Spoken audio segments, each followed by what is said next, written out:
Langit Boyolali sore itu terlihat teduh, seperti menyambut sesuatu yang lama ditunggu.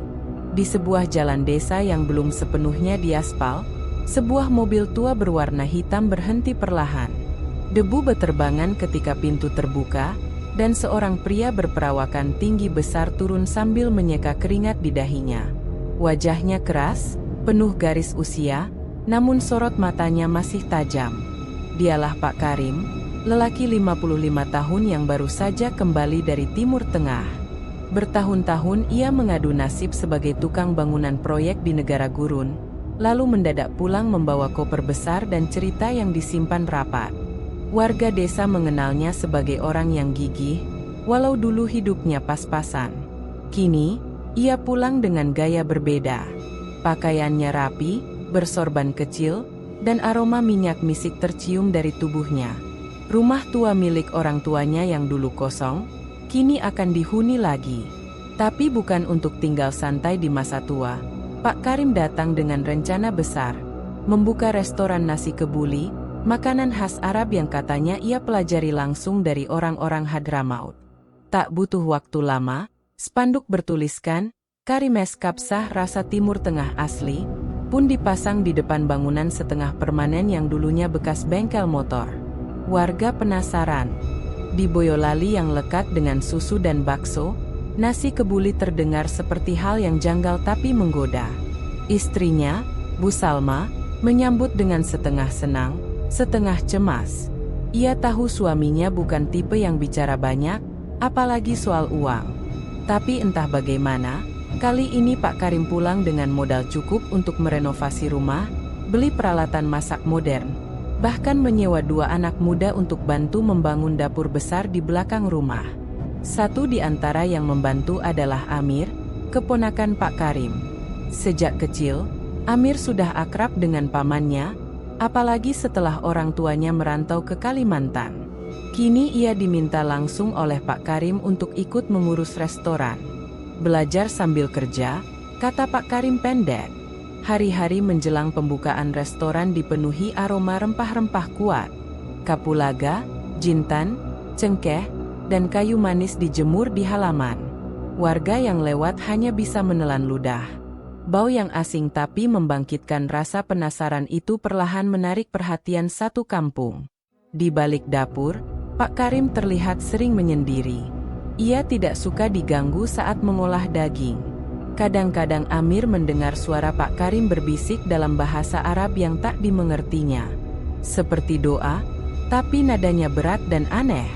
Pernah suatu malam, Amir hendak mengambil handphone yang tertinggal di dapur, namun dilarang keras oleh Pak Karim. Jangan masuk dapur malam-malam. Ada waktu-waktu tertentu yang tidak baik, ucapnya dengan nada datar, membuat Amir mengangguk pelan meski hatinya tidak nyaman.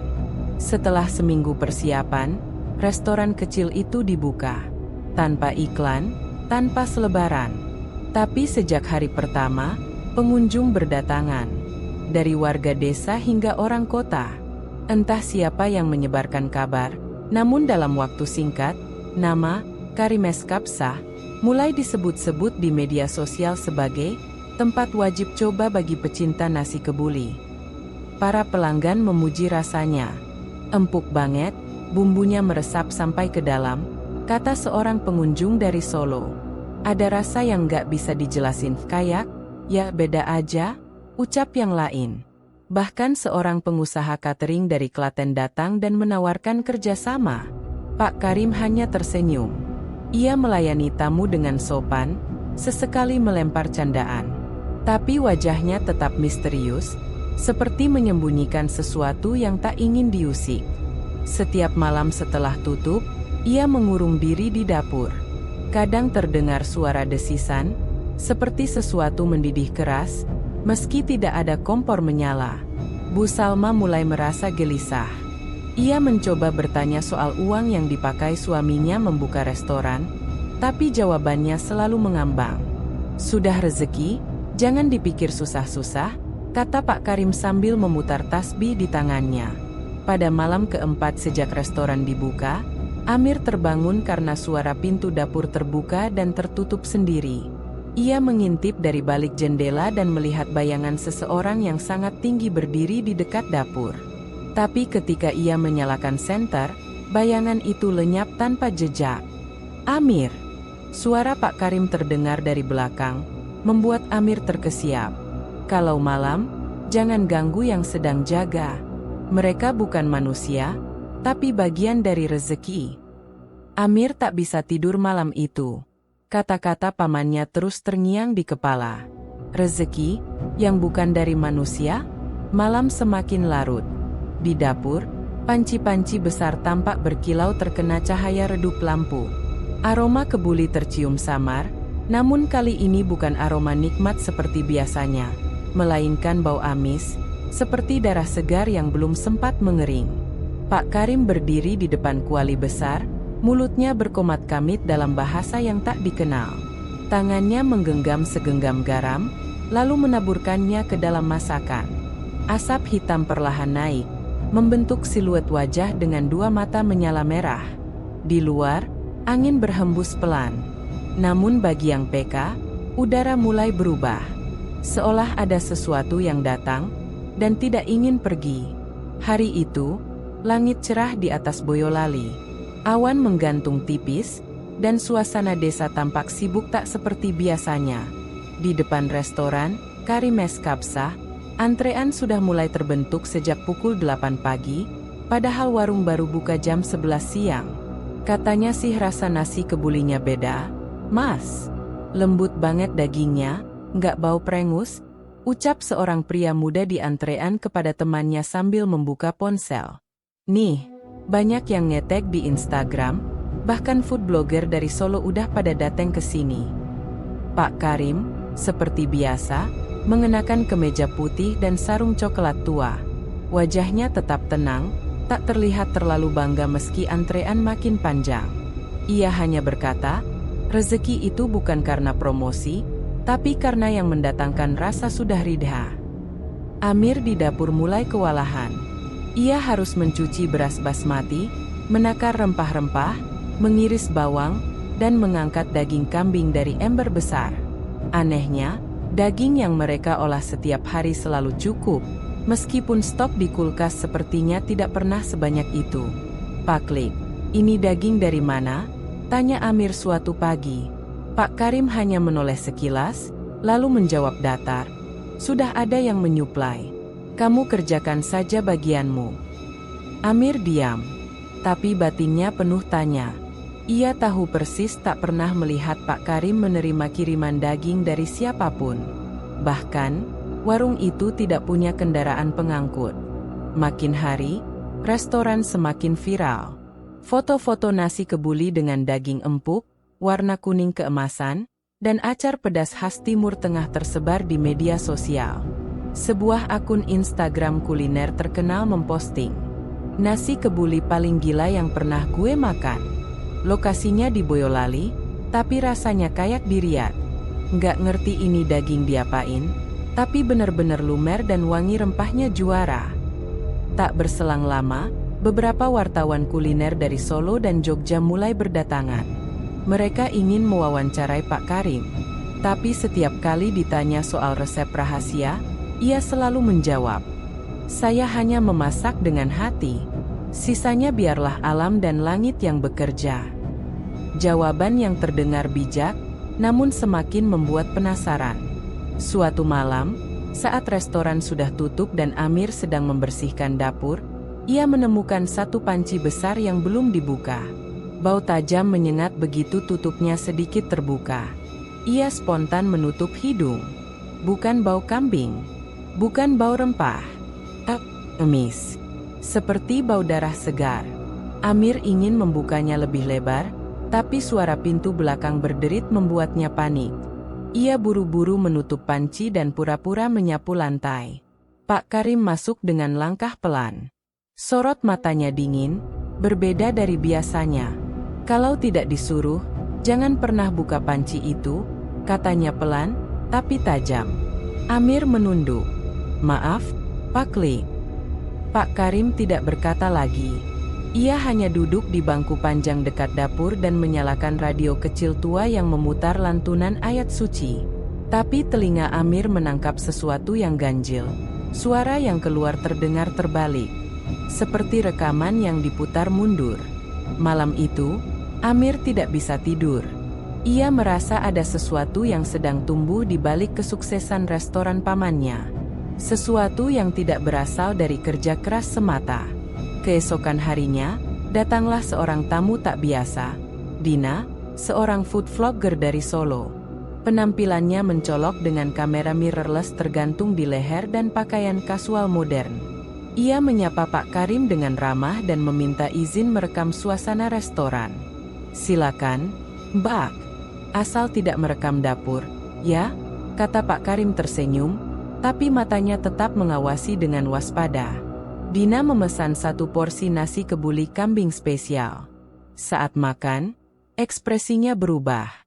Mulutnya tidak berhenti mengunyah, namun wajahnya tampak bingung. "Rasanya, ini beneran kambing?" tanyanya setengah tertawa.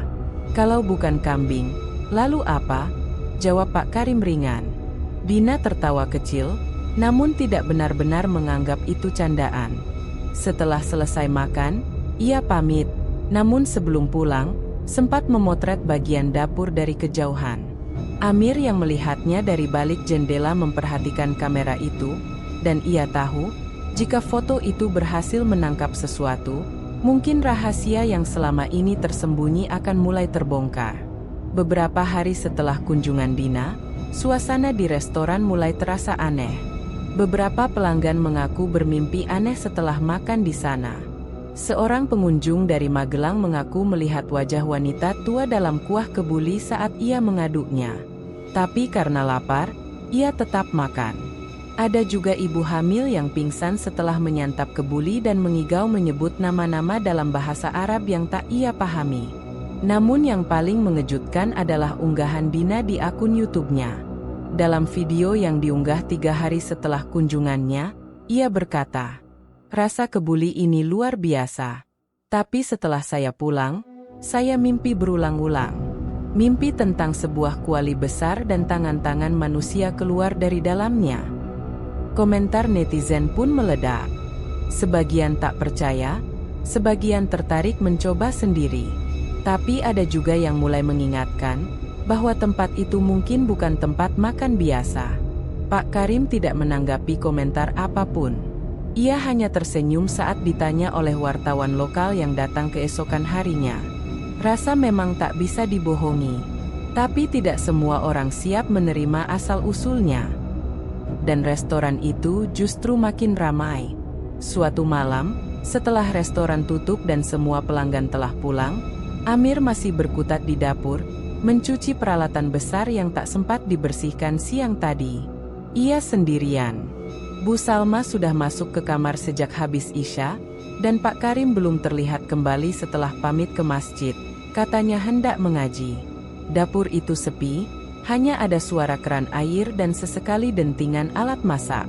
Tapi di tengah keheningan, hidung Amir mencium bau yang membuatnya spontan berhenti menggosok baskom.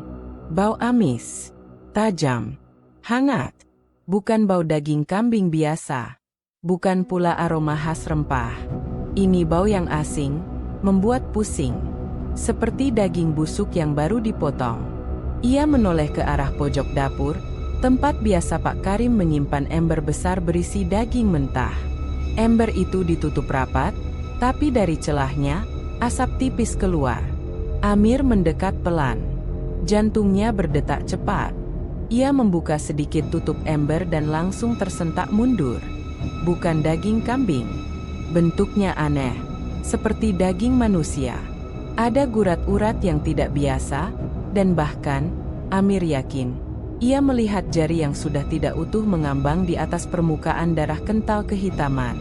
Ia menutup ember itu seketika dan berlari keluar dapur, napasnya terengah. Di teras, ia bertemu Bu Salma yang sedang menyiram tanaman kecil di pot depan rumah. Wajahnya lelah, seperti kurang tidur. "Bu, tadi Amir lihat daging di dapur, kayak bukan kambing," katanya terbata. Bu Salma berhenti menyiram. Tatapannya kosong sejenak, lalu ia bicara pelan, "Kamu juga mulai curiga, ya?" Amir mengangguk. Sudah lama ibu juga mencium bau itu. Tapi ayahmu selalu bilang itu cuma perasaan. Ibu nggak pernah tanya langsung. Bu Salma menggeleng.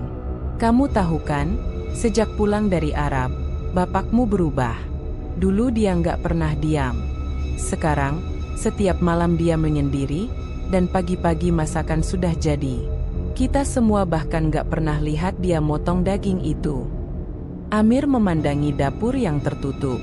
Malam terasa makin tebal. Angin mendadak bertiup dingin meski langit cerah tanpa awan. Keesokan harinya, Pak Karim kembali bersikap biasa seolah tak ada yang terjadi. Ia mengajak Amir berbincang di warung kopi setelah waktu zuhur. Mir, kamu sudah banyak bantu. Restoran ini mulai dikenal.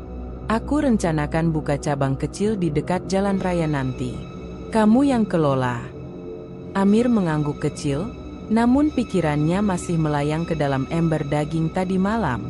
Pak Klik, daging yang kita pakai, dapat dari mana ya? Pak Karim diam sebentar, lalu tertawa pelan. Kamu tanya terus itu? Ya, yang penting halal. Sudah disembelih sesuai aturan. Kamu nggak percaya sama aku. Tapi baunya beda, Pak Klik. Dan bentuknya aneh. Pak Karim menoleh padanya. Kali ini matanya menatap lurus. Sorotnya dingin, dalam, tak bisa ditembus. Amir, katanya, suara berat. Kalau kamu ingin terus kerja di sini, jangan campuri hal yang bukan urusanmu. Kita ini cuma masak. Yang penting pelanggan senang, perut mereka kenyang, dan kita dapat rezeki. Amir menunduk. Tapi hatinya berontak. Malam berikutnya, Amir memutuskan untuk menunggu. Ia pura-pura tidur lebih awal, tapi kemudian bangun saat rumah benar-benar sunyi. Ia menyelinap keluar kamar dan mengintip ke dapur. Tak ada cahaya. Tapi dari selap pintu kayu yang sedikit terbuka, tampak bayangan Pak Karim berdiri membelakangi pintu. Di depannya, kuali besar mengepul tanpa api di bawahnya. Tangan Pak Karim terangkat, menggenggam sesuatu. Lalu ia jatuhkan ke dalam kuali. Terdengar suara, biur, seperti tubuh besar dicemplungkan. Asap mengepul lebih tebal. Amir menahan napas. Saat matanya lebih tajam menembus asap itu, ia melihat bayangan samar. Sesuatu yang menjulur naik dari dalam kuali, seperti tangan, namun jari-jarinya lebih panjang, dan kulitnya bersisik hitam. Makhluk itu menggenggam ujung sendok kayu Pak Karim, lalu menariknya perlahan. Tapi Pak Karim tak melawan. Ia membiarkan makhluk itu muncul sebagian, seperti menyapa, lalu menghilang kembali ke dalam uap pekat. Amir menutup mulutnya agar tak berteriak. Ia mundur pelan-pelan, lalu kembali ke kamar. Tubuhnya gemetar. Pikirannya berputar cepat. Apa sebenarnya yang sedang dilakukan pamannya? Pagi harinya, restoran seperti biasa dibuka. Pelanggan berdatangan. Bahkan seorang pejabat lokal terlihat menyantap dengan lahap di meja tengah. Tapi Amir tak bisa fokus. Ia terus melirik ke dapur, lalu ke langit-langit restoran. Tiba-tiba, seekor lalat hijau besar jatuh ke dalam piring pengunjung. Disusul lalat lain. Dalam hitungan menit, dapur dipenuhi puluhan lalat. Pelanggan mulai terganggu. Ada apa ini? Dagingnya bau busuk. Seru salah satu pelanggan perempuan yang langsung berdiri dan menutup hidung. Pak Karim buru-buru keluar dapur. Ia menyiramkan sesuatu dari botol kecil ke arah langit-langit. Aneh, seketika itu juga lalat-lalat itu jatuh dan mati. Bau busuk lenyap begitu saja. Tolong maafkan kami. Mungkin ada masalah di tempat penyimpanan daging. Akan kami periksa, kata Pak Karim dengan tenang. Sebagian pelanggan pergi. Sebagian lainnya masih penasaran dan tetap makan. Tapi kejadian itu meninggalkan tanda tanya. Amir makin yakin, restoran ini menyimpan lebih dari sekadar resep rahasia. Malamnya, Bu Salma mengetuk kamar Amir. Wajahnya pucat. Ibu mimpi aneh. Mimpi ada kepala manusia direbus, tapi wajahnya, wajah kamu, Mir. Amir langsung bangun dari duduknya. Ia merasa, semua ini sudah di luar batas. Bu, kita harus cari tahu lebih jauh.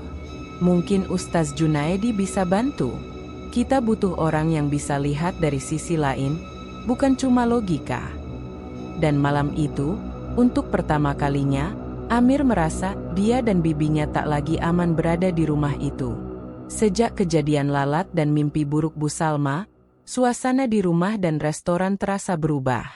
Amir mulai mencatat kejadian-kejadian aneh dalam sebuah buku kecil. Bau amis dari daging, makhluk di dalam kuali, dan kini, tamu misterius yang katanya datang tengah malam, tapi tidak pernah muncul dalam rekaman CCTV. Hal itu pertama kali diketahui dari cerita petugas ronda desa, Pak Gino, yang malam itu tidak sengaja melintas di depan restoran saat lewat pukul 2 dini hari. Aneh, Mir. Aku lihat ada orang pakai jubah hitam, masuk dari pintu belakang restoranmu. Tapi pas aku deketin, langsung hilang. Nggak ada suara, nggak ada jejak kaki. Kayak bayangan doang, kata Pak Gino saat pagi harinya mampir ke warung. Amir mengernyit. Ia langsung teringat kamera CCTV yang baru dipasang 2 minggu lalu oleh salah satu pelanggan yang juga seorang teknisi, sebagai bentuk apresiasi karena suka dengan masakan Pak Karim. Setelah restoran tutup, Amir menunggu semua tidur. Ia masuk ke ruang penyimpanan di dekat dapur, tempat DVR CCTV diletakkan. Ia mulai memutar rekaman malam sebelumnya. Pukul 1.58, layar menunjukkan suasana halaman belakang. Gelap, tapi cukup terlihat. Lalu, pada pukul 21, lampu halaman berkedip sesaat. Kamera goyang sedikit, lalu muncul bayangan kabur berwarna gelap. Amir menegangkan mata. Bayangan itu berjalan menuju pintu belakang restoran, lalu menghilang begitu saja.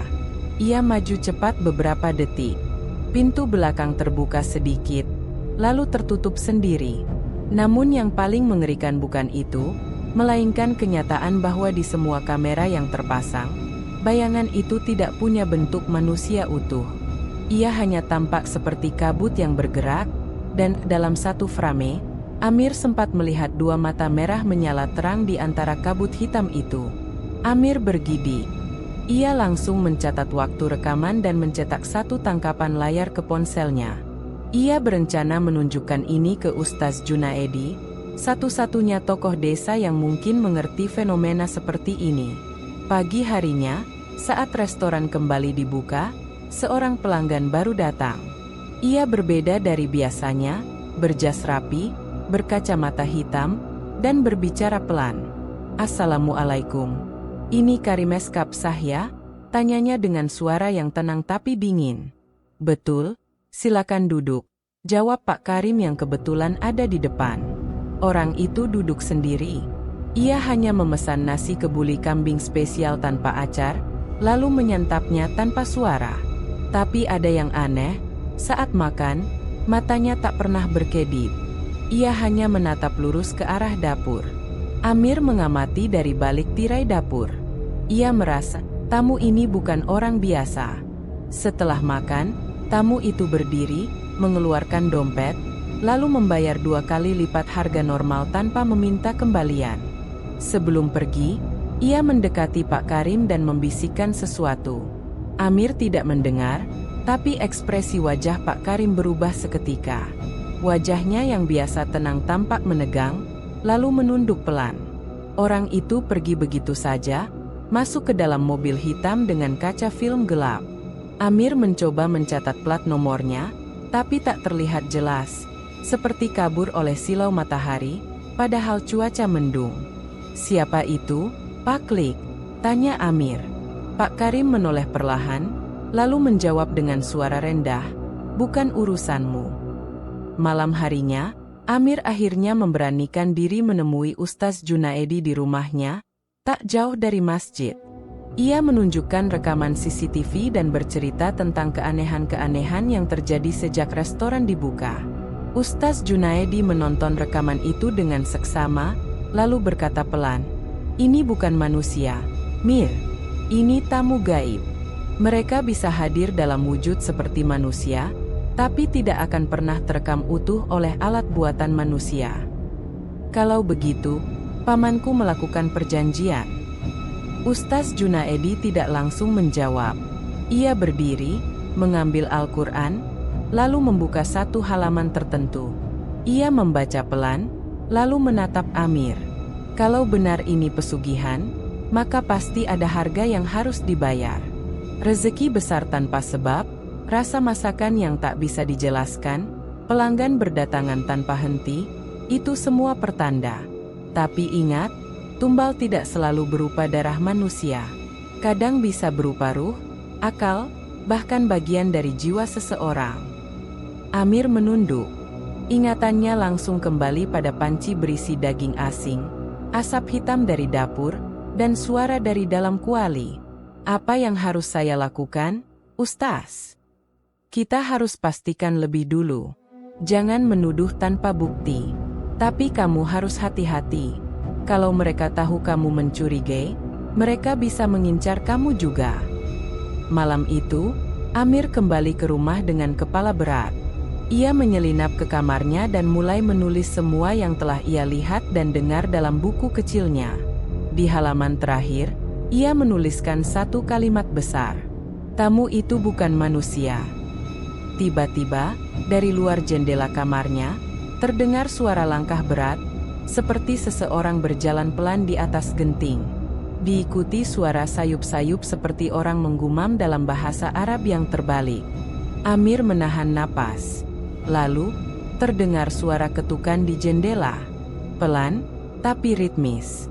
Seperti pola. Tok, tok, tok, tok. Ia menoleh perlahan. Di balik kaca jendela, sepasang mata merah menatapnya lurus. Tapi tak ada wajah. Hanya mata di tengah kabut hitam yang pekat, seperti bayangan di dalam rekaman CCTV tadi pagi. Amir berteriak, tapi suaranya seolah tertelan malam. Dan di luar, angin berembus lebih dingin dari biasanya. Waktu menunjukkan pukul 2.36 dini hari ketika Bu Salma terbangun tiba-tiba dari tidurnya. Bukan karena mimpi, bukan pula karena suara dari luar, melainkan karena udara di dalam kamar terasa jauh lebih dingin dari biasanya. Dingin menusuk seperti kamar itu berada di dalam gua. Ia membuka matanya perlahan, tubuhnya terasa berat. Lampu kamar mati. Padahal sebelum tidur tadi, ia sempat menyalakannya. Seketika bulu kuduknya berdiri. Ia mengangkat selimut pelan-pelan dan duduk di sisi ranjang. Pak Karim tidak ada di tempat tidur. Bantal sebelahnya kosong, dingin, tak tersentuh. Salma memandang pintu kamar yang sedikit terbuka. Dari celahnya, terlihat cahaya temaram kejinggaan yang berpendar lembut, seperti cahaya lilin. Padahal rumah mereka tidak pernah pakai lilin. Pelan-pelan ia bangkit dan keluar kamar, langkahnya diseretkan agar tak bersuara. Suasana rumah benar-benar hening, kecuali suara samar yang menggema dari arah dapur, suara orang mengaji. Tapi anehnya, lantunan itu terdengar terbalik. Bukan zikir atau bacaan Al-Quran yang biasa ia dengar dari mulut suaminya, tapi seperti rekaman yang diputar mundur. Dada Salma berdegup kencang. Ia berjalan menyusuri lorong menuju dapur, menahan napas setiap kali lantunan itu berubah jadi desisan. Saat semakin dekat dengan dapur, ia mulai mencium bau sangit bercampur amis yang menusuk. Bukan bau makanan terbakar, tapi bau seperti daging busuk yang direbus lama. Di depan dapur, Salma menghentikan langkah. Pintu dapur terbuka sedikit, dan dari sela-selanya, terlihat Pak Karim sedang berdiri di depan kuali besar, punggungnya membelakangi pintu. Ia tidak mengenakan baju, hanya sarung dan ikat kepala, tubuhnya dibalur cairan hitam mengilap seperti oli bekas. Di depannya, kuali besar itu mendidih tanpa api. Namun yang membuat Salma tercekat adalah sesuatu yang keluar dari dalam kuali. Tangan manusia yang bergerak pelan, seolah melambai dari dasar rebusan. Tidak hanya satu, melainkan 3, 4, bahkan lebih. Pak Karim mengangkat tangan kanannya, menggenggam sesuatu yang tampak seperti segumpal daging berurat, lalu melemparkannya ke dalam kuali. Ketika daging itu jatuh ke permukaan, kuali mendesis keras seperti menyambut tumbal. Salma menutup mulutnya dengan tangan, menahan jeritan yang nyaris meledak. Namun belum sempat ia mundur, lantai di bawah kakinya berderit, dan suara itu terdengar jelas. Pak Karim langsung menoleh. Matanya merah, dan wajahnya seperti bukan dirinya. Bukan wajah suami yang ia kenal, tapi seperti topeng keras yang dipenuhi garis kasar dan sorot tajam tak berjiwa. "Salma," katanya perlahan, suaranya berat dan menggema. "Kamu tidak seharusnya melihat ini." Salma gemetar. Ia mundur pelan, lalu berlari kembali ke kamar, mengunci pintu dan merapatkan lemari ke arah handle. Di dalam kamar, ia terduduk di pojok ruangan, menangis tanpa suara. Di luar, langkah kaki Pak Karim terdengar pelan, berjalan melintasi lorong, tanpa tergesa. Tok, tok, tok. Ia mengetuk pintu kamar. "Salma, buka. Aku ingin bicara." Tapi Salma tidak menjawab. Ia merapatkan tubuhnya ke dinding dan membaca ayat kursi pelan-pelan meski lidahnya keluh. Ketukan berhenti. Beberapa detik kemudian, suara Pak Karim kembali terdengar, tapi kali ini dari arah luar rumah, tepat di luar jendela kamar. "Salma, aku tidak akan menyakitimu. Kau istriku. Tapi kau harus mengerti, semua ini demi kita." Salma menahan napas. Ia tidak berani bergerak. Pagi harinya, restoran buka seperti biasa. Pak Karim melayani tamu dengan senyum ramah. Tidak ada tanda-tanda bahwa semalam ia berdiri di dapur sambil merebus sesuatu yang bukan daging kambing. Amir memperhatikan bibinya yang duduk di teras, pucat dan linglung. Ia menghampiri pelan. "Bu, ibu kenapa?" Salma menoleh, matanya sayu. "Ayahmu, dia bukan lagi ayahmu yang dulu, Mir." Amir menarik kursi dan duduk di sampingnya. Ia bercerita pelan tentang CCTV, tentang tamu bayangan, dan pertemuannya dengan Ustaz Junaedi. Salma menatap ke depan, ke arah restoran yang dipenuhi pembeli. "Aku harus pergi dari sini, Mir. Tapi aku takut, dia tidak akan membiarkanku." Amir menggenggam tangan bibinya. "Kita cari cara. Kita lapor Ustaz Junaedi. Ibu tidak sendiri." Mereka sepakat malam nanti, setelah restoran tutup, Salma akan pergi diam-diam menuju rumah Ustaz. Amir akan menemani. Tapi mereka tak tahu, dari balik jendela dapur, Pak Karim sedang memperhatikan mereka. Wajahnya tenang, tapi matanya tak berkedip. Dan di tangannya, tergenggam kunci kamar Salma yang ia ambil diam-diam malam tadi. Malam pun tiba. Salma bersiap. Ia hanya membawa tas kecil berisi pakaian dan sedikit uang. Amir menunggu di depan rumah. Ketika Salma hendak membuka pintu kamar, ia terhenti. Pintunya terkunci dari luar. Ia mencoba menarik gagang pintu, tapi tak bisa. Ia ketuk kaca jendela dan memanggil Amir. "Mir, pintunya dikunci." Amir langsung masuk ke rumah dan mencoba membuka pintu dari luar, tapi kunci rumah hilang. Dari balik kamar, Salma mendengar suara berbisik dari dalam lemari. "Kamu tak akan pergi, Salma, tempatmu di sini." Salma mundur ke belakang, membeku ketakutan. Lalu lemari itu bergetar sendiri, pintunya membuka pelan. Dari dalam, muncul wajah hitam dengan mata merah, senyum menganga, dan lidah menjulur panjang. Salma menjerit. Amir mendobrak pintu berkali-kali, hingga akhirnya terbuka. Tapi ketika ia masuk, kamar sudah kosong. Hanya ada jendela terbuka dan bau darah menyengat dari arah lemari. Di bawah tempat tidur, tergeletak tas kecil milik Bu Salma. Amir langsung berlari keluar rumah, menuju rumah Ustaz Junaedi sambil membawa buku catatan yang kini sudah mulai ia percayai sebagai satu-satunya pelindung akalnya dari kegilaan. Dan dari kejauhan, restoran, Karimes Kapsah, tetap menyala terang, penuh tawa, dan penuh aroma kebuli. Seolah tak ada satupun yang hilang malam itu. 3 hari setelah Bu Salma menghilang, Suasana di rumah Pak Karim menjadi hening. Tak ada yang membahas kepergiannya secara terbuka. Kepada para pelanggan, Pak Karim hanya berkata bahwa istrinya sedang menengok saudara jauh.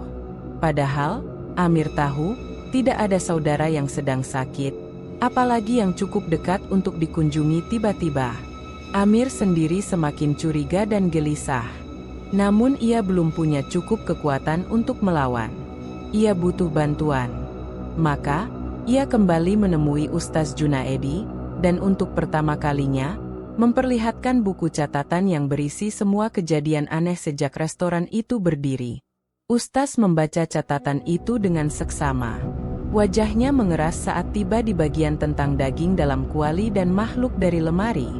Kau harus hati-hati, Amir. Semua ini sudah masuk ke dalam wilayah pesugihan tingkat tinggi. Tidak hanya tumbal, tapi juga kontrak dengan makhluk dari dimensi gelap. Amir mengangguk, matanya berkaca.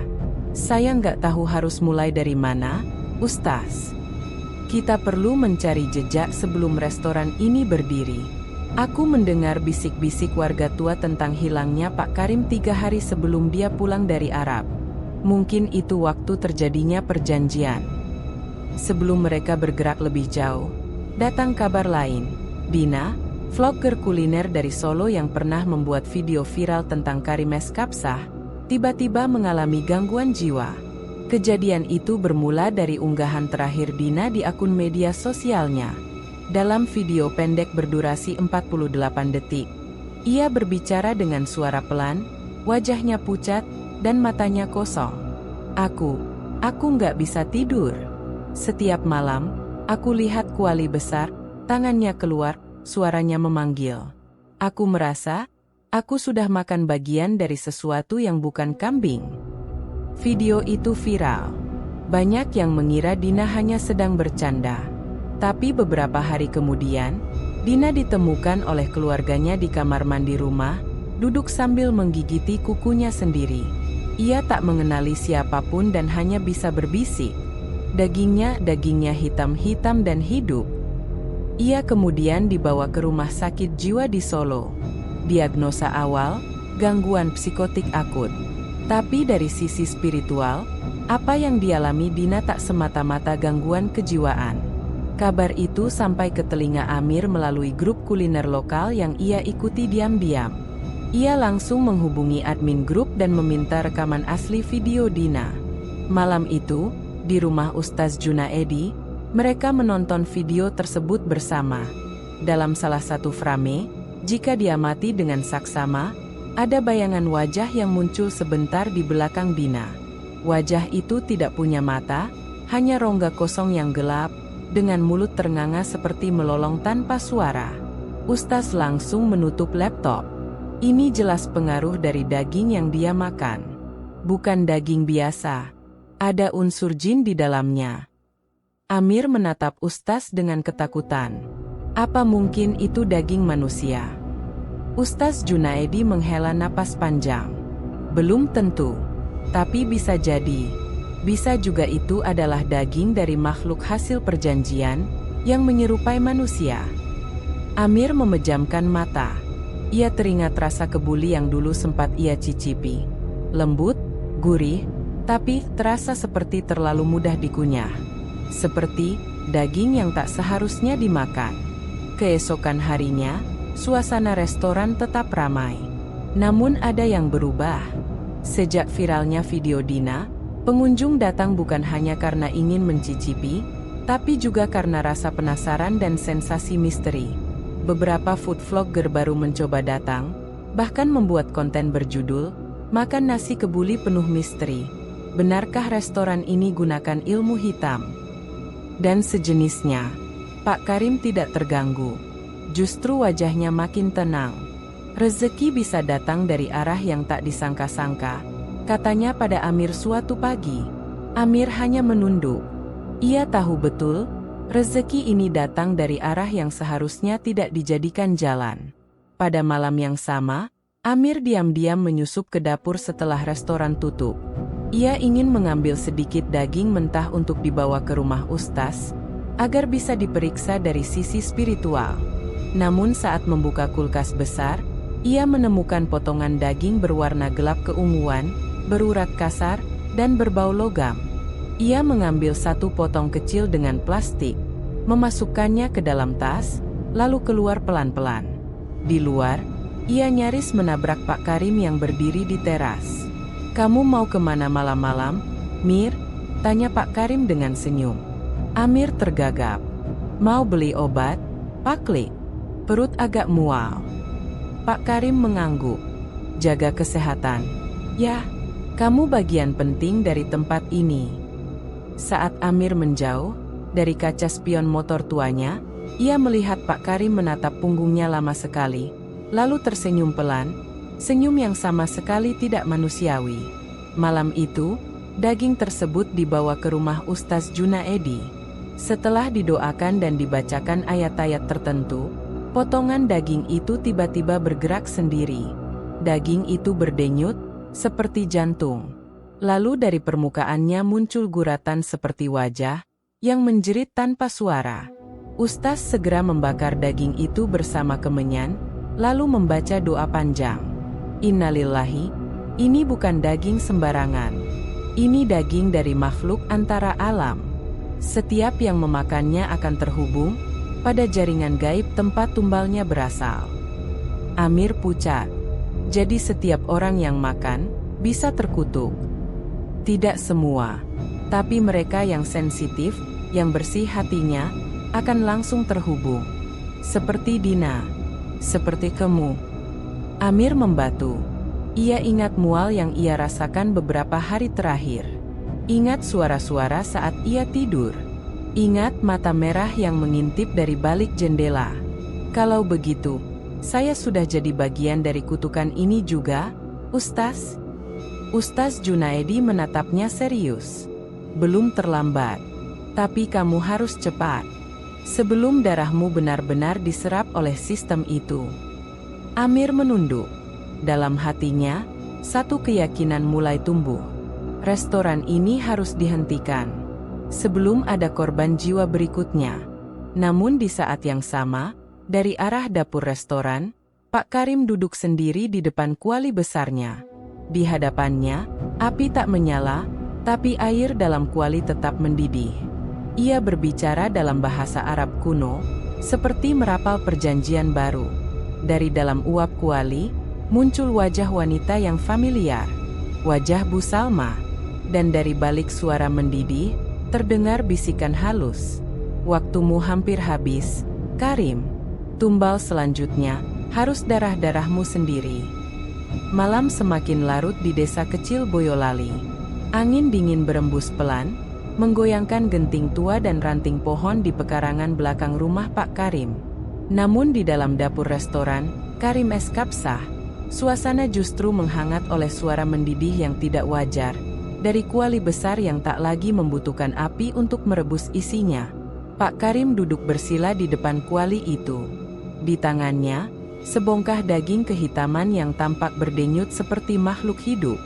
Ia memasukkan potongan itu ke dalam air kuali perlahan, lalu menunduk, melafalkan mantra dalam bahasa yang hanya dimengerti oleh sesuatu dari alam lain. Air dalam kuali tidak mendidih secara biasa. Gelembung-gelembung berdarah muncul di permukaannya, menyebarkan bau seperti belerang dan besi karatan. Lalu, perlahan, dari dalam air pekat itu, dua mata kuning muncul, menatap Pak Karim dari balik uap. Makhluk itu perlahan muncul, hanya setengah tubuhnya, hitam berlendir, bersisik seperti reptil, dengan kepala menyerupai kerbau namun tak bertanduk. Mulutnya lebar, dan lidahnya menjulur seperti kain yang terbakar. Makhluk dalam kuali itu berbicara. "Waktumu semakin pendek, Karim. Daging tumbal terakhir belum sempurna. Mereka mulai menyelidiki. Kau harus menyerahkan darah keturunanmu sendiri sebelum malam purnama berikutnya." Pak Karim memejamkan mata. Suaranya berat, penuh beban. "Dia keponakanku. Sudah seperti anak sendiri. Justru karena itu, jiwa yang dekat lebih kuat untuk mengikat perjanjian. Jika kau tak berikan, tubuhmu sendiri akan menjadi gantinya." Lalu makhluk itu menghilang ke dalam rebusan, meninggalkan asap merah yang naik dan menempel di langit-langit dapur, meninggalkan bekas seperti bercak darah membeku. Pak Karim membuka mata perlahan. Ia tahu, waktunya hampir habis. Ia harus memilih antara mempertahankan kekayaan dan restorannya, atau kehilangan segalanya, termasuk nyawanya sendiri. Sementara itu, Amir tidak tidur malam itu. Ia kembali membaca ulang catatan dan percakapan dengan Ustaz Junaedi. Ia tahu, setiap malam makhluk itu semakin aktif. Dan ia tahu satu hal, pusat kekuatan pesugihan itu adalah kuali besar. Amir memutuskan melakukan hal nekat, mengintai ritual malam Pak Karim. Dengan langkah pelan, ia keluar dari kamar dan mengendap di lorong belakang rumah, menyelinap ke dapur melalui celah ventilasi kecil yang biasa ia gunakan untuk mengintip ayam peliharaan. Dari balik celah itulah Amir melihat kejadian yang membuat tubuhnya kaku. Sosok makhluk hitam berlendir itu muncul dari dalam kuali, berbicara kepada pamannya, memintanya menyerahkan tumbal keturunan sendiri. Amir tidak bisa mendengar semua percakapan, tapi dari gerak bibir dan nada suara Pak Karim yang gemetar, ia mengerti. Ia yang akan dijadikan tumbal berikutnya. Tubuh Amir gemetar. Ia mundur perlahan, namun kakinya menyenggol ember kecil yang terguling pelan, cukup menimbulkan bunyi klontang yang menggema. Dari dalam dapur, Pak Karim menoleh tajam ke arah pintu belakang. Siapa di situ? Amir buru-buru lari, masuk ke kamarnya dan mengunci pintu. Ia duduk bersandar, napas tercekat.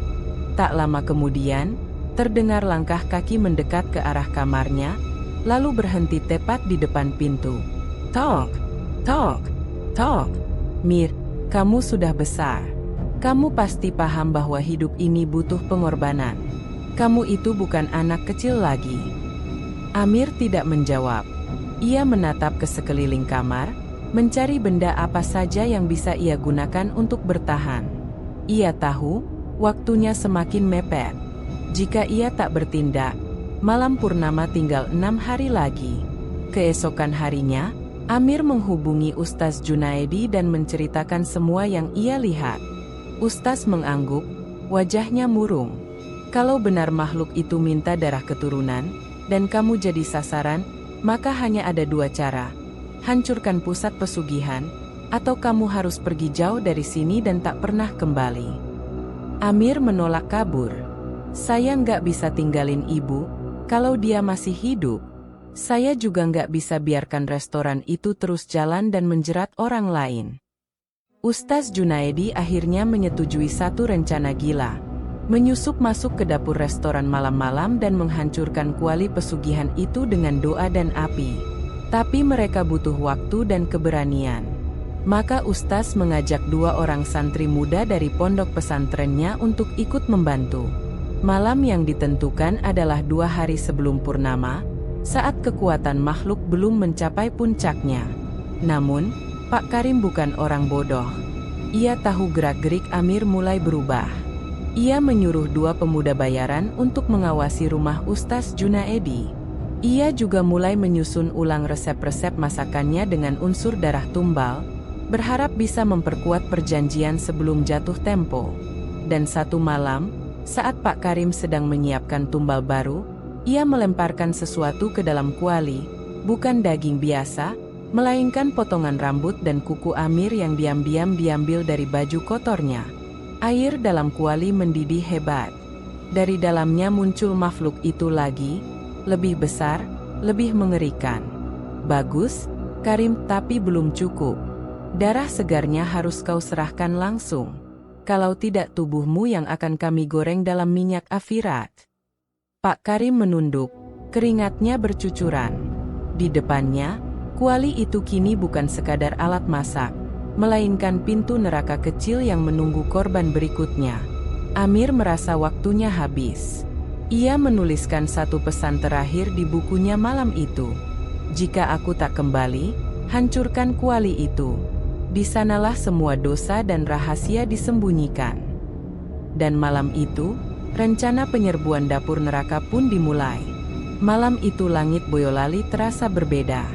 Langit mendung, tapi tak benar-benar gelap. Awan-awan merah kecoklatan bergulung di atas restoran Karimes Kabsah, seperti pusaran asap dari perapian raksasa.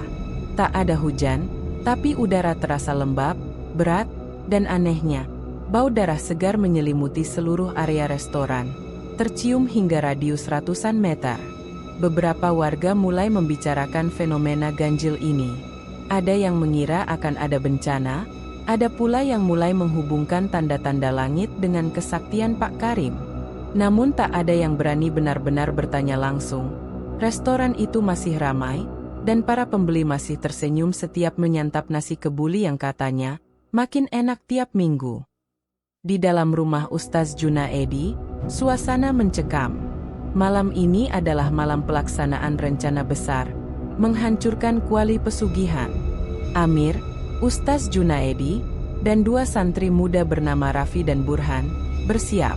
Mereka membawa air ruqyah, garam kasar, kayu gaharu, dan kitab doa-doa khusus untuk pengusiran makhluk halus tingkat tinggi.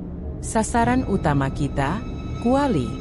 Jangan sampai disentuh tangan kosong, pesan Ustaz sebelum mereka berangkat. Kalau bisa, jangan banyak bicara di dalam.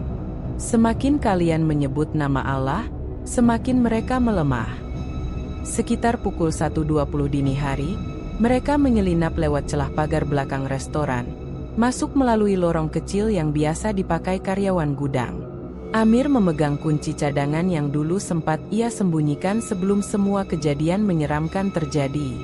Begitu pintu gudang dibuka, aroma amis dan sangit langsung menyergap. Amir menyalakan senter kecil, lalu mengarahkannya ke dapur. Kuali besar itu masih di sana, berdiri angkuh di atas lantai ubin tua. Namun anehnya, tak ada api di bawahnya, tapi air di dalamnya tetap mendidih, mengeluarkan asap merah tipis dan gelembung kehitaman. Raffi mulai membaca ayat kursi, sementara Burhan mengayunkan garam kasar ke arah kuali. Tiba-tiba, kuali itu bergejolak, seolah sedang marah. Dari permukaannya muncul sosok bayangan, tinggi besar, tanpa wajah, hanya mata merah menyala seperti bara. Suasana langsung berubah mencekam. Kalian tidak berhak masuk ke sini. Suara berat menggema dari seluruh ruangan. Dinding dapur bergetar, lampu berkedip-kedip. Satu toples bumbu jatuh dan pecah sendiri. Udara menjadi panas seperti dalam oven. Namun Ustaz Junaedi tetap tenang. Ia berdiri tegak di depan kuali, lalu membaca doa pemutus perjanjian dengan suara keras. La yukallifullahu nafsan illa wus'aha. Gema doanya menembus ruang. Dari dalam kuali, makhluk berkepala dua muncul setengah tubuh. Salah satu kepalanya berwajah manusia, wajah Pak Karim, namun penuh luka dan mata terbalik. Satu kepala lainnya menyerupai hewan, moncong seperti serigala, tapi bertanduk kecil. Makhluk itu menjerit, suaranya melengking dan memecah kaca jendela dapur. Amir nyaris jatuh mundur, tapi Burhan menahan tubuhnya. Bersama, mereka melanjutkan bacaan ayat, meski telinga mereka berdenging. Lalu, tanda besar terjadi. Dari langit, terdengar gemuruh petir, tapi anehnya petir itu hanya menyambar area atap restoran, tepat di atas dapur. Suara petir itu bukan seperti suara biasa, melainkan seperti raungan atau jeritan. Beberapa warga yang terbangun melihat cahaya kilat menyambar restoran Pak Karim, namun tak meninggalkan bekas api. Hanya asap tipis yang keluar, dan bau hangus bercampur darah. Di dalam dapur, makhluk dalam kuali semakin berontak. Ia mencoba menyambar Amir dengan tangan hitam panjangnya, tapi tangan itu terbakar ketika menyentuh air ruqyah yang sudah dipercikkan ke sekeliling dapur. Aku akan bawa kalian semua. Makhluk itu menjerit, lalu menghilang kembali ke dalam rebusan. Kuali mengguncang keras, lalu retak.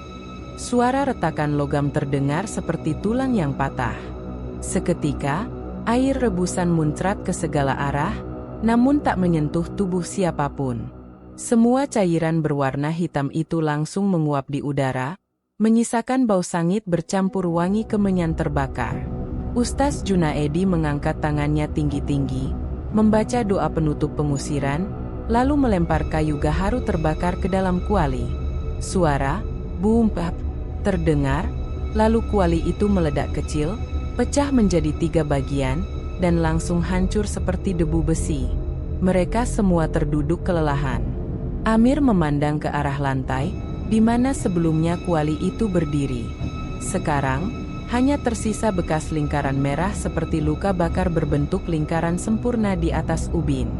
Namun sebelum mereka sempat berdiri, tiba-tiba terdengar suara langkah kaki cepat dari luar. Pak Karim. Pak Karim berdiri di ambang pintu dapur. Wajahnya tidak marah, justru kosong.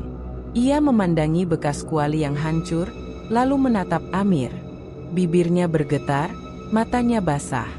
"Kenapa, Mir? Kenapa kamu hancurkan semuanya?" Amir tak menjawab, tapi air matanya mengalir. Pak Karim tersungkur ke lantai. Tubuhnya bergetar hebat. Dari punggungnya muncul warna hitam seperti tinta, menyebar ke seluruh tubuh. Ustaz Junaedi buru-buru merapal doa pelindung. Namun saat mereka menghampiri, tubuh Pak Karim sudah mulai mengering perlahan, seperti tanah yang dijemur terlalu lama. Matanya terbuka, mulutnya membisikkan satu kata terakhir. "Maafkan, Paman."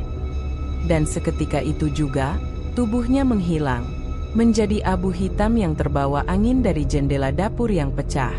Di luar, langit yang tadinya merah mulai terang perlahan. Awan menggulung ke arah barat, dan bau darah pun lenyap.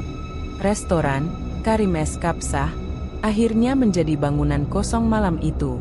Namun cerita ini belum usai, karena di ujung halaman belakang, seekor ayam hitam berdiri mematuk-matuk tanah, dan dari dalam tanah itu muncul tulang jari manusia. Pagi itu, kabar tentang hilangnya Pak Karim secara misterius menyebar cepat di desa. Sebagian warga mengira ia kabur karena takut skandal yang mulai beredar, isu santet, daging aneh, dan ledakan di dapur restorannya yang sempat terdengar tetangga sekitar. Tapi sebagian warga lainnya percaya, Pak Karim bukan menghilang, melainkan ditelan oleh kekuatan yang selama ini ia rawat sendiri. Restoran Karim Es Kapsah kini ditutup. Papan namanya dibiarkan tergantung miring, separuh catnya terkelupas. Di dalam, sisa-sisa makanan dan bau daging yang membatu masih menyengat. Namun kuali pesugihan sudah dihancurkan. Dan itu menjadi satu-satunya alasan mengapa makhluk dalam dapur itu tak lagi berkeliaran. Namun pertanyaan paling besar masih menggantung. Apa yang sebenarnya terjadi pada Pak Karim di masa lalu? Beberapa hari kemudian, Ustaz Junaedi mengajak Amir untuk menyelidiki lebih dalam. Ia mengumpulkan cerita dari para tetua desa, termasuk seorang lelaki tua bernama Mbah Tardi, yang pernah mengenal Pak Karim semasa muda. Di beranda rumahnya yang penuh tanaman obat, Mbah Tardi mulai membuka cerita dengan suara serak. Waktu itu, Karim muda ikut rombongan TKI ke Timur Tengah, tapi sempat kembali diam-diam ke desa sendirian, tanpa kabar. 3 hari 3 malam, dia hilang di hutan Wonolelo. Katanya, dia salah jalan. Tapi pas ketemu, dia sudah kayak orang lain. Matanya kosong, dan dia ngomong pakai bahasa Arab, padahal dulu dia nggak bisa. Amir dan Ustaz saling pandang. Dia ditemukan di dekat Goa Wonolelo, tempat yang kami anggap angker. Banyak yang bilang goa itu bukan tempat sembarangan. Ada yang melihat bayangan besar keluar malam-malam dari dalamnya. Setelah kejadian itu, Karim berangkat lagi ke luar negeri, lalu pulang-pulang udah jadi juragan restoran. Goa Wonolelo itu masih ada? Tanya Amir. Mbah Tardi mengangguk. Masih. Tapi jangan sembrono ke sana. Goa itu tempat perjanjian. 2 hari kemudian, Amir dan Ustaz Junaedi memutuskan pergi ke Goa Wonolelo. Goa itu terletak di perbukitan sunyi, dikelilingi pohon bambu dan hutan kecil. Tak banyak orang ke sana karena memang dianggap wingit. Jalurnya sempit, dan udara terasa jauh lebih dingin bahkan di siang hari. Begitu mereka tiba di mulut goa, suasana langsung berubah muram. Pintu goa ditutupi batu-batu besar berlumut, namun masih ada celah untuk masuk. Di atas celah itu, terukir lambang aneh, seperti huruf Arab yang disilang dengan garis tajam.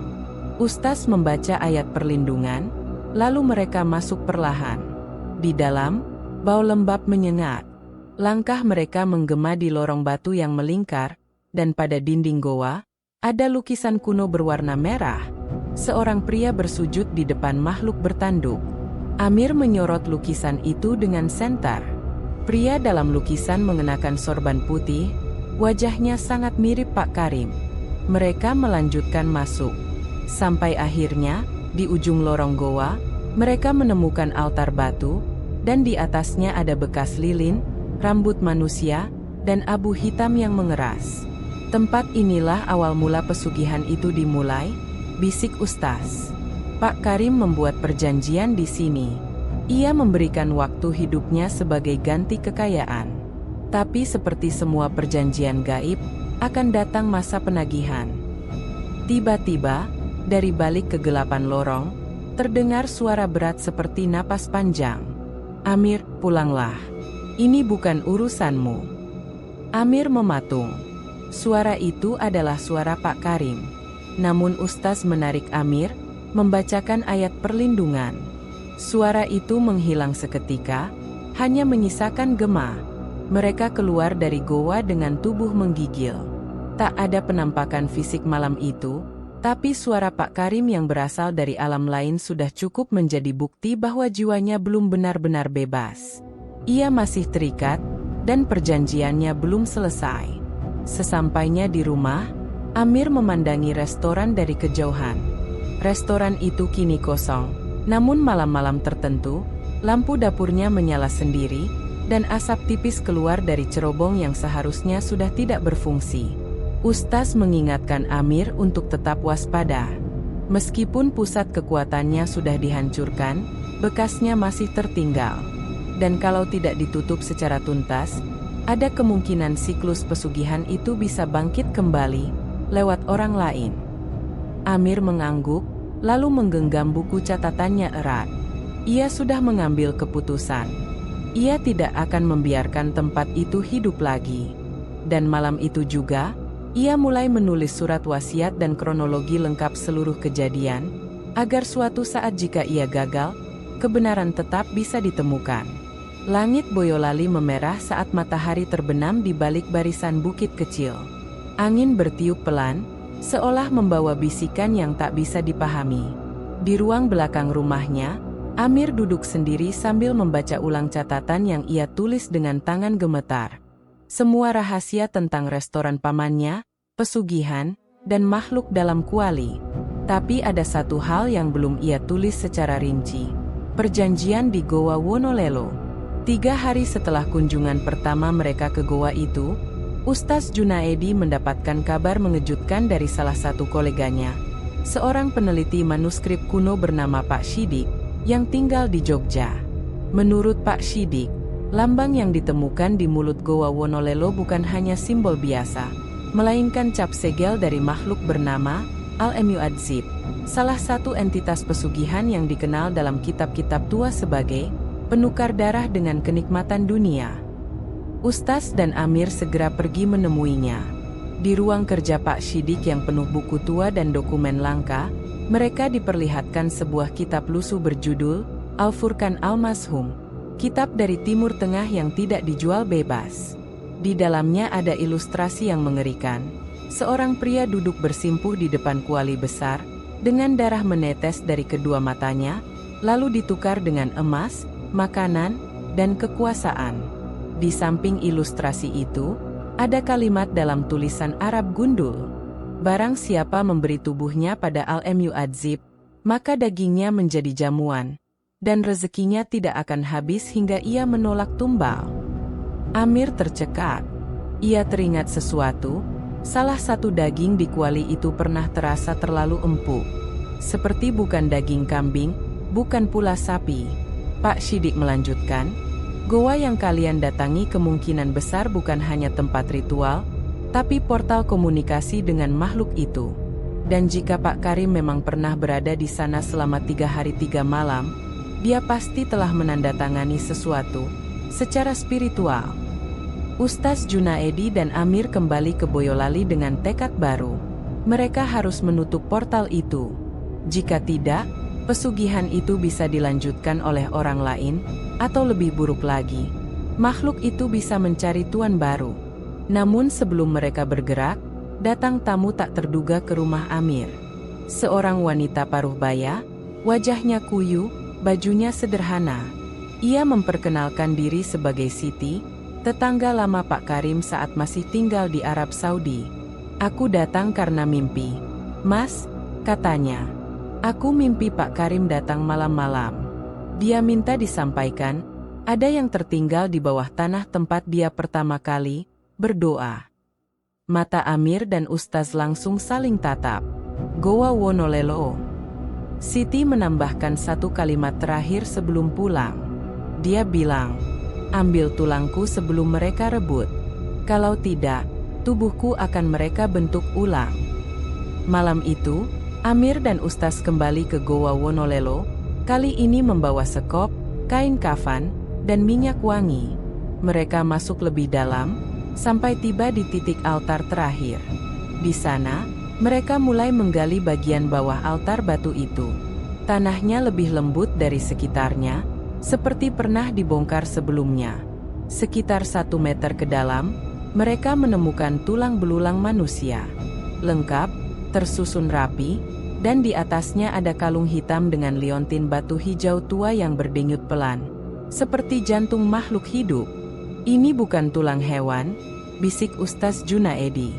"Ini bisa jadi sisa tubuh Pak Karim." Mereka membungkus tulang itu dengan kain kafan, lalu membawa keluar bersama liontin yang dibungkus terpisah. Tapi saat mereka hendak keluar dari mulut goa, suasana berubah mencekam. Langit malam gelap total. Tak ada bintang. Angin berhenti. Dan dari dalam goa terdengar suara gemeretak, seperti tulang-tulang yang saling bergesekan. "Tubuh itu bukan milik kalian?" Suara berat menggema di dalam lorong. Amir membeku. Ustaz menggenggam kitab doa erat. Mereka menoleh, dan di ujung lorong goa, terlihat makhluk besar berkepala serigala, bertangan manusia, dan berkulit seperti lempung hitam, berjalan pelan mendekat. Makhluk itu tidak bisa melewati batas tempat mereka menggali, karena Ustaz sudah menggambar segitiga pelindung dari garam dan doa sebelum menggali. Namun matanya menatap penuh amarah. "Dia milikku, tubuhnya, sukmanya, rasa dagingnya."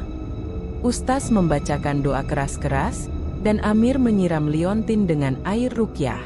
Tiba-tiba, liontin itu meledak kecil, dan makhluk itu menghilang dalam semburan asap gelap. Goa pun kembali hening. Mereka tahu, tulang itu adalah kunci. Tanpa tulang itu, makhluk itu tidak bisa mengeklaim jiwa Pak Karim sepenuhnya. Sesampainya di rumah, tulang-tulang itu dikuburkan secara Islami, dengan doa lengkap dan prosesi kecil yang hanya dihadiri 5 orang. Amir menatap nisan yang dibuat dari kayu sederhana, tanpa nama. Tapi ia tahu, di sanalah bagian dari pamannya yang masih tersisa di dunia. Ustaz Junaedi kemudian berkata, "Perjanjian sudah terputus. Tapi dosa tetap tinggal. Rezeki yang datang dari darah tak akan pernah jadi berkah." Amir menunduk, hatinya berat. Tapi ia tahu, misi belum selesai. Masih ada satu hal yang harus dilakukan, menghentikan semua jejak restoran itu. Dan ia sudah tahu, apa yang harus ia lakukan malam berikutnya. Hari Raya Idul Adha tiba di desa Boyolali. Seperti biasa, halaman masjid penuh dengan warga yang berkumpul. Takbir berkumandang dari corong masjid kecil. Anak-anak berlarian, ibu-ibu membawa nasi dan air minum, para bapak bersiap dengan pisau tajam dan tali tambang untuk penyembelihan hewan kurban. Namun tahun ini terasa sedikit berbeda. Nama Pak Karim masih menjadi bisik-bisik. Restorannya memang telah ditutup. Namun kabar bahwa ia hilang secara gaib, dan dugaan kuat tentang pesugihan membuat sebagian warga merasa ada aura gelap yang masih menyelimuti desa. Meski secara kasat mata semuanya tampak normal. Amir hadir di lokasi penyembelihan, ikut membantu panitia. Beberapa orang menepuk bahunya, mengangguk hormat. Ia tak banyak bicara. Di tangannya, sebuah kalung tasbih kayu terus ia putar-putar. Hadiah dari Ustaz Junaedi untuk menenangkan hati. Proses penyembelihan berlangsung lancar sampai memasuki siang hari.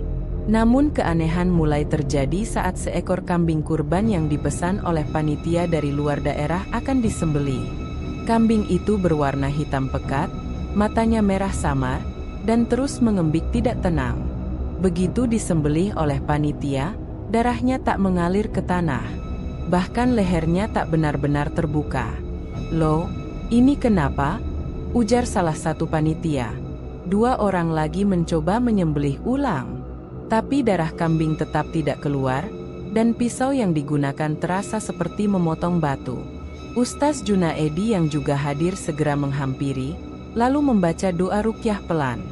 Begitu selesai membaca doa, tubuh kambing itu mendadak membeku, dan dari matanya keluar cairan hitam pekat, bukan darah. Seluruh orang yang menyaksikan terpaku. Beberapa bahkan mundur dengan raut ngeri. "Ini bukan kambing biasa," kata Ustaz pelan. "Ini hewan kurban yang ditolak langit." Amir tersentak. Ia mendekat dan melihat lebih dekat. Di bawah perut kambing, ada bekas luka berbentuk segitiga, seperti bekas cap panas. "Ini bekas lambang yang sama seperti di Goa Wonolelo," gumam Amir. Warga mulai ribut. Banyak yang mengusulkan agar kambing itu dikubur saja. Tapi ada satu orang tua, Pak Dul, pengurus masjid, yang berkata dengan lantang, "Kita nggak bisa sembarangan. Bisa jadi ini adalah bekas hewan tumbal. Siapa yang membawa kambing ini?" Beberapa panitia akhirnya memeriksa daftar pesanan kurban. Dan dari catatan itu, ditemukan fakta mengejutkan. Kambing tersebut dipesan 1 minggu sebelum Idul Adha oleh seseorang atas nama restoran Karimes Kapsah. Padahal restoran itu sudah tutup. Tidak ada pemilik. Tidak ada nomor aktif. Bahkan tidak ada transaksi yang bisa dilacak. Semuanya tunai, dan pengantar kambing mengaku hanya diminta antar oleh seseorang tak dikenal. Malam harinya, Amir gelisah. Ia yakin satu hal, meskipun pesugihan dihentikan dan tulang pamannya sudah dikuburkan, kekuatan yang dulu hidup di restoran itu masih menyisakan jejak. Dan kambing kurban yang ditolak langit hanyalah satu dari sekian banyak sinyal bahwa warisan kegelapan belum benar-benar lenyap. Ia memberanikan diri kembali ke restoran yang sudah lama kosong. Pintu terkunci rapat, tapi ia punya kunci cadangan lama. Begitu masuk, suasana lembab dan pengap menyambutnya. Dinding dapur sudah berlumut, namun bekas letak kuali masih terasa hangat, meski tidak ada api. Amir berkeliling. Ia mendengar suara gemerisik dari gudang penyimpanan. Perlahan ia mendekat. Dan di balik pintu gudang tua yang berderit pelan saat dibuka, ada tumpukan daging mentah. Tapi bukan daging biasa, warnanya kehitaman. Urat-uratnya masih menggeliat pelan, seolah hidup. Dan di atasnya, ada satu nama ditulis dengan darah, Amir. Amir mundur, napasnya tercekat. Ia segera menutup pintu dan keluar dari restoran, lalu mengunci rapat-rapat. Ia langsung menuju rumah Ustaz Junaedi. Beberapa jam kemudian, Ustaz dan Amir bersama dua santri kembali ke restoran, membawa air ruqyah dan peralatan pembakaran. Di dalam gudang, mereka menyiramkan air ruqyah ke seluruh bagian daging hitam itu. Saat disiram, daging itu berteriak. Bukan dalam arti harfiah, tapi terdengar jelas dalam batin mereka, seperti jeritan ratusan jiwa yang tak pernah sempat dikuburkan. Mereka membakar semua daging itu sampai habis. Api yang digunakan tidak seperti biasa, membakar tanpa asap, tanpa bau, hanya cahaya terang menyilaukan.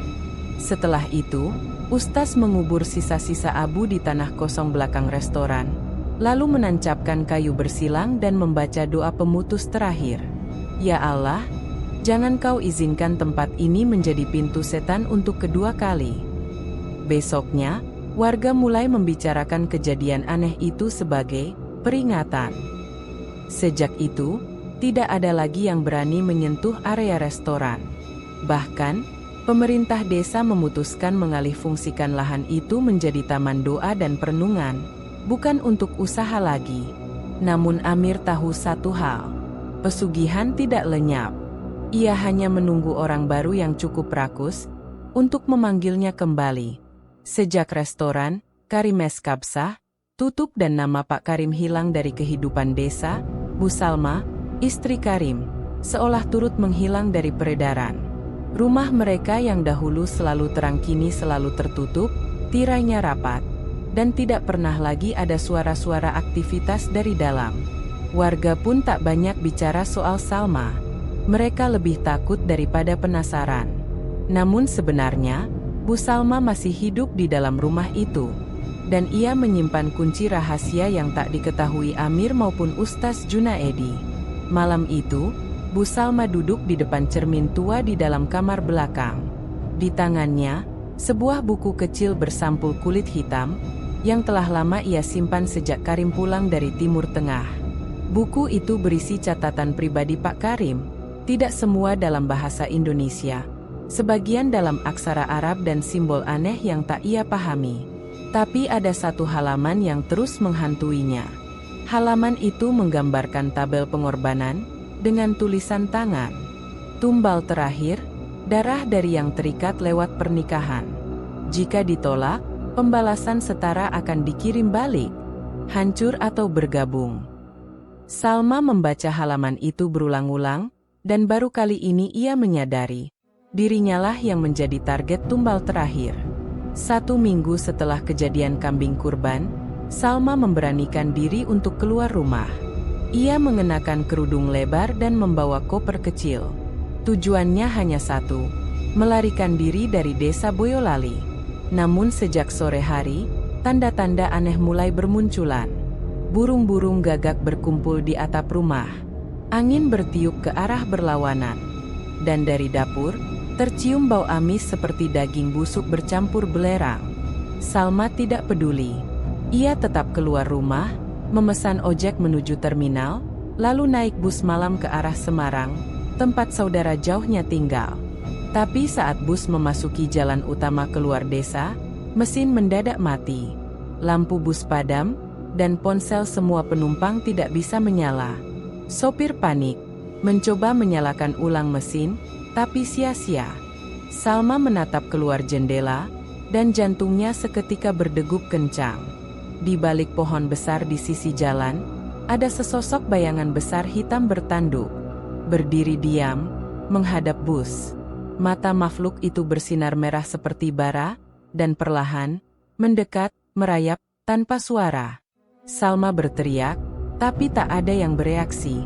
Semua penumpang seolah membeku, seperti boneka. Sopir pun diam, menatap lurus ke depan tanpa berkedip. Makhluk itu kini berdiri tepat di luar jendela Salma. Lalu terdengar suara berat, namun tanpa gerakan bibir. Kau milik perjanjianku. Tubuhmu bagian dari sajian terakhir. Salma memejamkan mata, lalu dengan sisa tenaga berteriak sekuat mungkin. Tidak, aku bukan bagianmu.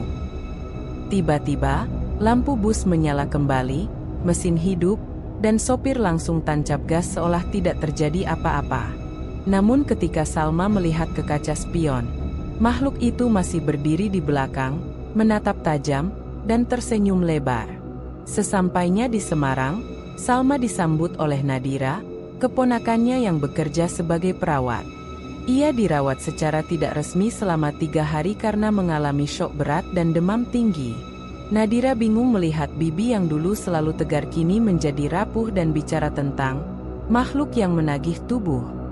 Tapi malam ketiga, Nadira melihat sendiri, bibi Salma mengigau keras dalam tidur, menyebut nama Karim sambil tubuhnya terangkat beberapa sentimeter dari kasur. Keesokan harinya, Salma memutuskan menulis surat panjang untuk Amir. Dalam surat itu, ia menceritakan semuanya. Bagaimana ia mulai mencurigai Karim sejak restoran viral. Bagaimana Karim membawa kalung batu hitam pulang dari luar negeri. Bagaimana suara-suara muncul dari dalam dapur setiap malam. Dan terakhir, bagaimana ia percaya bahwa dirinya adalah bagian dari tumbal terakhir. Salma juga menyertakan salinan buku catatan Karim dan berpesan agar Amir mengakhiri semua ini secara tuntas, meski harus membakar masa lalu. Namun sebelum surat itu sampai ke Amir, Salma menghilang dari rumah Nadira. Pagi hari, hanya ditemukan jejak kaki basah dari kamar menuju pintu depan. Tak ada tanda perlawanan. Tak ada koper. Tapi di dalam kamar, tersisa bau daging hangus, dan di bawah ranjang, terdapat gumpalan rambut hitam panjang yang sudah mengeras seperti arang. Nadira menangis histeris. Dan di dinding kamar, muncul tulisan aneh, seperti goresan darah. Perjanjian ditepati. Tubuh diterima. Jiwa disimpan. Amir menerima surat itu 3 hari kemudian. Ia membacanya dalam diam. Tak ada air mata, hanya satu hal yang jelas di matanya. Ini belum berakhir. Restoran boleh hancur. Goa sudah ditutup. Tapi makhluk itu masih lapar. Dan kali ini, Amir tahu, ia harus menghadapi penyembelihan terakhir. Langit Boyolali kembali kelam. Hujan tak turun, tapi kabut pekat menyelimuti desa, membuat jarak pandang hanya sejauh beberapa langkah. Di tengah kabut itu, lampu-lampu rumah penduduk berpendar redup seperti lilin tua, dan suara jangkrik pun lenyap. Amir berdiri di halaman belakang restoran, Karimes Kapsa, memandangi bangunan tua yang kini tak lebih dari kerangka.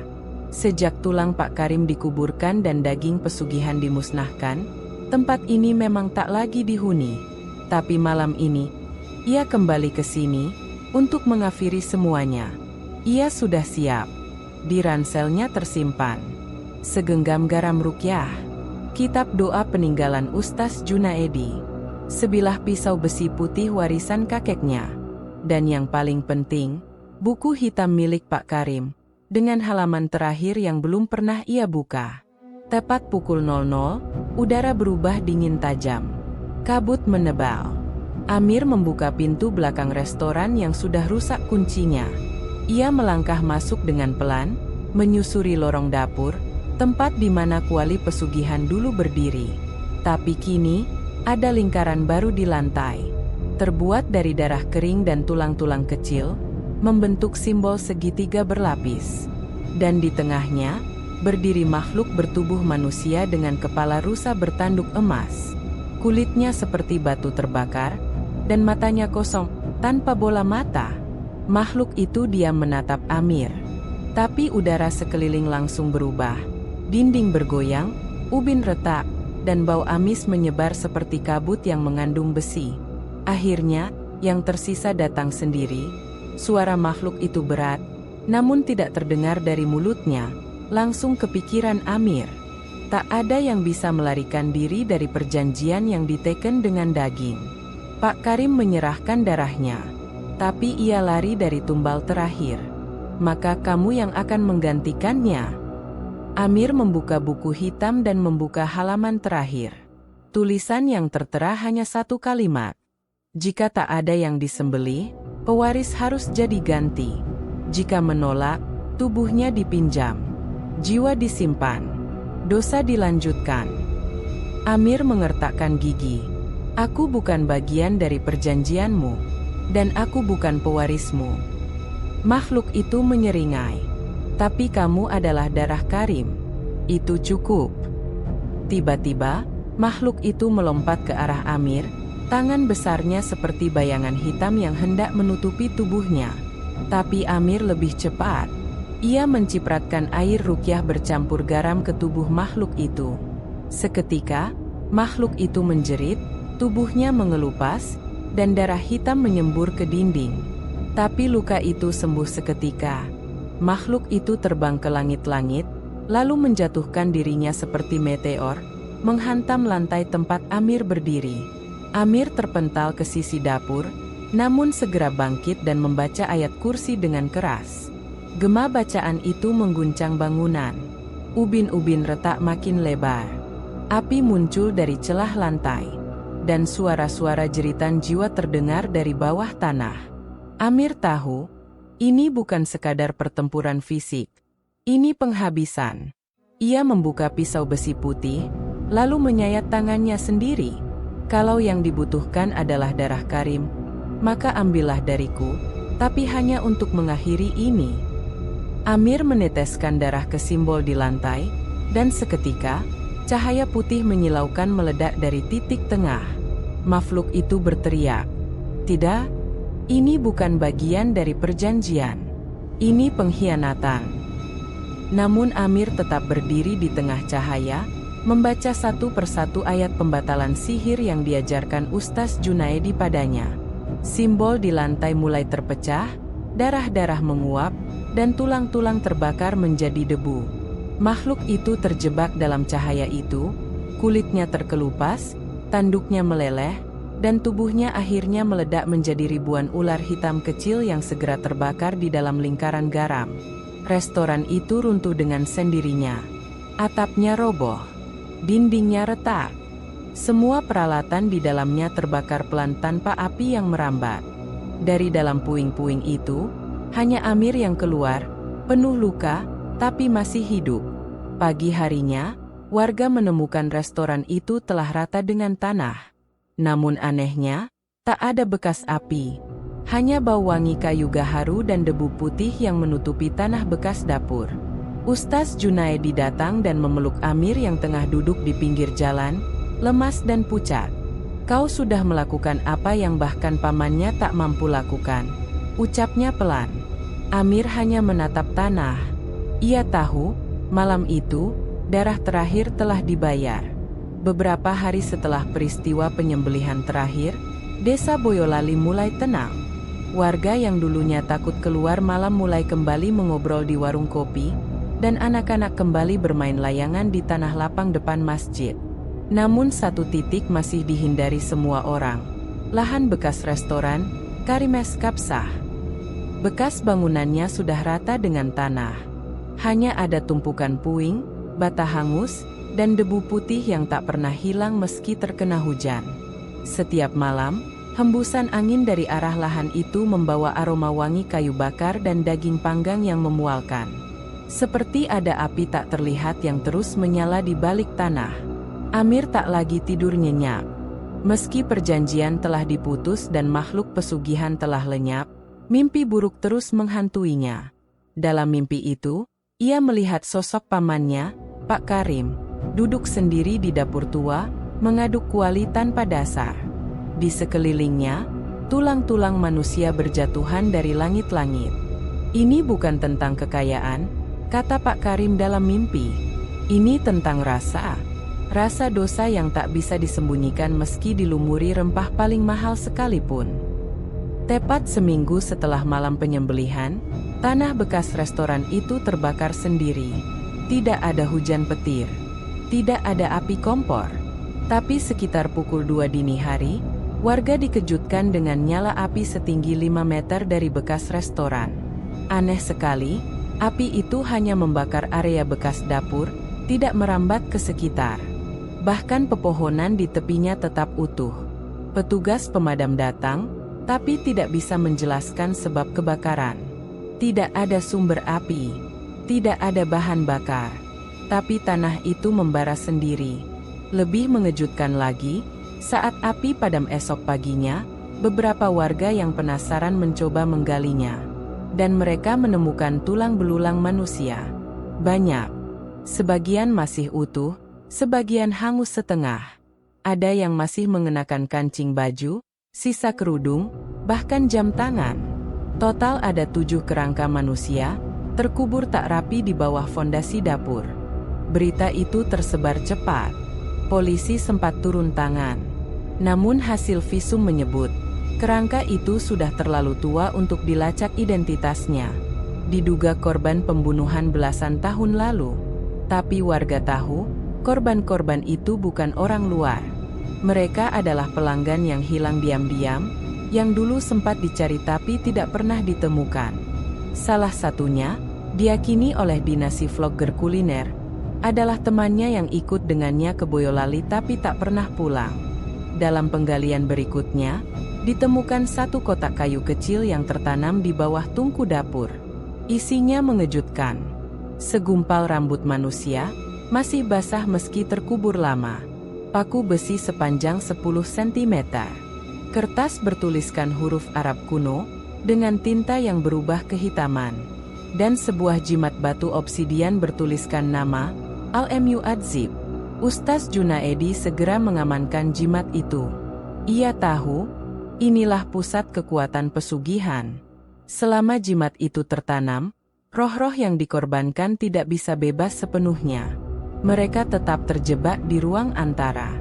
Jimat itu dibungkus dengan kain kafan, dibacakan doa, dan dikuburkan ulang di pekuburan umum dengan prosesi rukyah besar-besaran. Warga turut hadir dalam penguburan itu, sebagian menangis, sebagian ketakutan. Tapi semua sadar, dosa masa lalu Pak Karim adalah dosa yang tak bisa ditebus dengan harta. Setelah semua itu selesai, Amir berdiri di tengah lahan bekas restoran. Ia tidak lagi menangis, tidak juga marah. Hanya ada satu rasa, lega. Ia menancapkan papan kayu kecil bertuliskan, "Di tempat ini pernah berdiri rasa yang nikmat. Tapi nikmat yang dibangun dari tangis. Biarlah tanah ini menjadi saksi bahwa yang busuk akan terbakar dengan sendirinya." Warga sepakat, lahan itu tidak akan dibangun lagi. Biarlah menjadi tanah kosong. Tempat berziarah bagi siapa saja yang tergoda untuk mengambil jalan pintas. 1 tahun telah berlalu. Lahan bekas restoran, Karimes Kabsah, kini menjadi hamparan rumput liar, tidak pernah disentuh cangkul atau alat bangunan. Tak ada yang berani menanam apapun di sana, apalagi membangun. Sekali waktu, warga datang untuk menabur bunga atau membaca doa, sebagai bentuk penebusan diam-diam atas kealpaan mereka di masa lalu. Karena dulu, mereka semua ikut menikmati nasi kebuli yang konon, paling nikmat di dunia. Tapi di ujung desa, dekat pasar kecil Boyolali, ada sebuah warung sederhana. Atap seng, meja kayu panjang, tanpa pendingin ruangan, dan tak ada spanduk mencolok. Hanya papan kecil bertuliskan, "Kabsah Berkah, tanpa pesugihan." Warung itu milik Amir. Amir memilih jalan berbeda. Ia menolak meneruskan restoran pamannya. Ia menjual rumah besar peninggalan Pak Karim dan menyumbangkan sebagian uangnya untuk pembangunan masjid. Sisanya digunakan untuk membuka usaha kecil, dengan resep nasi kebuli yang telah ia ubah sendiri, tanpa daging gelap, tanpa ritual, dan tentu tanpa tumbal. Ia memasak dengan tangan sendiri, memilih bahan dari pasar, dan setiap hari, hanya memasak sebanyak 15 porsi, tidak lebih. Kalau Allah izinkan rezeki, 15 porsi pun cukup. Katanya setiap kali ditanya kenapa tak memperluas. Suatu siang, Dina, vlogger kuliner yang dulu hampir jadi korban, datang kembali. Ia sempat dirawat cukup lama setelah kejadian kerasukan akibat makan nasi kebuli Pak Karim. Kini ia sudah pulih, lebih religius, dan tidak lagi sembarangan menerima tawaran review dari tempat yang terlalu sempurna. Dina duduk, memesan seporsi kebuli Amir, dan setelah mencicipi, tersenyum pelan. Ini beda, tapi lebih tenang. Rasanya seperti bisa tidur nyenyak setelah makan. Amir tertawa kecil, karena dagingnya bukan tumbal. Mereka berbincang lama. Dina menawarkan untuk mengulas warung Amir di kanal YouTube-nya. Tapi Amir menolak halus. Kalau warung ini terlalu ramai, aku takut tidak bisa jujur lagi. Aku pernah lihat sendiri apa yang terjadi kalau manusia rakus. Menjelang malam, Amir menutup warungnya. Ia menyapu lantai, mencuci piring, lalu duduk di kursi bambu sambil memandangi langit gelap. Dari jauh, ia bisa melihat siluet Bukit Wonolelo, tempat segalanya bermula. Angin malam membelai pelan. Dalam hatinya, Amir tahu, dosa Pak Karim tak akan pernah bisa benar-benar ditebus. Tapi ia tak bisa terus hidup dalam kutukan. Ia harus menjadi batas akhir. Warisan rasa bisa diwariskan, tapi dosa harus berhenti di satu titik, dan ia memilih menjadi titik itu. Beberapa bulan kemudian, warung Kapsah Berkah makin dikenal di kalangan orang-orang biasa, sopir truk, petani, guru ngaji, mahasiswa dari luar kota. Mereka datang bukan karena review viral, tapi karena kabar mulut ke mulut. Ada nasi kebuli di Boyolali yang rasanya jujur. Gak neko-neko, tapi ngena. Tak ada dekorasi Arab mewah, tak ada lilin wangi, tak ada patung-patung Timur Tengah. Hanya nasi hangat, daging empuk, sambal hijau, dan segelas teh manis. Tapi semuanya terasa tenang. Dan itu cukup. Di akhir bab kehidupan ini, Amir menulis sebuah pesan di papan kecil di dinding warungnya. Bukan untuk pelanggan, tapi untuk dirinya sendiri. Dulu, rasa terbaik datang dari darah dan dusta. Tapi sekarang, cukup datang dari hati yang bersih. Karena rezeki, sejatinya bukan soal banyaknya, tapi soal berkahnya. Kalau kamu suka cerita seperti ini, jangan lupa like kalau kamu menikmati ceritanya. Subscribe supaya gak ketinggalan cerita horor lokal berikutnya. Dan share ke temanmu yang suka kisah mistis, tapi juga penuh makna dan pelajaran hidup. Cerita seperti ini bakal terus hadir, bukan cuma buat menakut-nakuti, tapi juga buat mengingatkan bahwa di balik setiap keinginan, ada harga yang harus dibayar. Sampai jumpa di kisah selanjutnya.